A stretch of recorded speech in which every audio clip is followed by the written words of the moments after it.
តោះថ្ងៃនេះនាំបងប្អូនបាទមកមើលឡានមួយគ្រឿងមកប្រភេទតាកូម៉ាឆ្នាំ05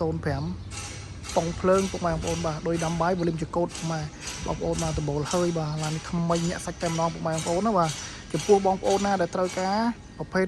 តាកូម៉ាបាទ05ប៉ុងភ្លើងបាទបងប្អូនណាប៉ុងភ្លើងវ៉ូលីមចកូតដោយដាំបាយបាទពណ៌សបាទប្រភេទឡានថ្មីឡានសាច់ដៃខ្ចីតែម្ដងបងប្អូនណាបាទហ៊ានតនេជូនពុកម៉ែបងប្អូនមកទៅលើការបុកប៉ះកាត់តស្ងោបដោពោពុកម៉ែបងប្អូនណាបាទធានាជូនថាឡានទឹកថ្នាំនៅស៊ីន90%ពុកម៉ែបងប្អូនបាទស្បកកង់ឯនៅថ្មីសាក់ស៊ីអីនៅខ្ចីញញតែម្ដងពុកម៉ែបងប្អូនណាលេវធុងសាំងលេវអីអត់តាន់ដាច់លហែកទេពុកម៉ែបងប្អូនបាទ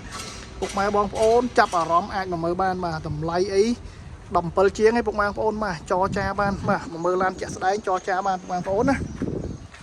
ធានាជូនថាឡានអត់មានប្រវត្តិបុកប៉ះកាត់តស្ងោបដោពោពុកម៉ែបងប្អូនបាទនេះមើលពីមុខចំបាទមានគុជ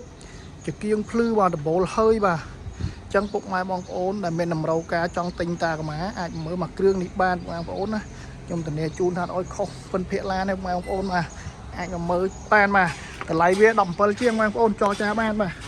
ចឹងចាប់អារម្មណ៍តាក់ទងតាមលេខទូរស័ព្ទមកខ្ញុំដាក់នៅខាងលើហ្នឹងពុកម៉ែបងប្អូនណាបាទអរគុណច្រើនពុកម៉ែបងប្អូនបាទ